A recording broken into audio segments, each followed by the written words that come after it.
This video is to show you how to access your utility energy consumption if you are a JEA customer from the online account. So you will go to JEA.com. On the left hand side of the screen there's a sign in.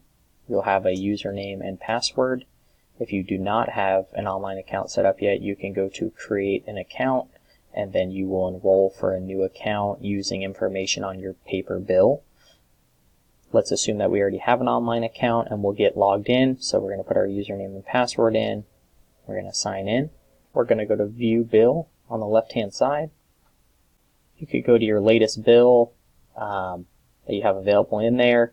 And then what you're going to do is you're going to click Download Bill. And it's going to download it as a PDF. You can either email that to us. You could also open it up and just shoot a photo of the consumption. So I have one open here. We are looking for this section right here that says Consumption History. This gives us the past 12 months of electric kilowatt hours consumed per month in the orange bars. And that's what we will use in order to propose a customized solar system for your home.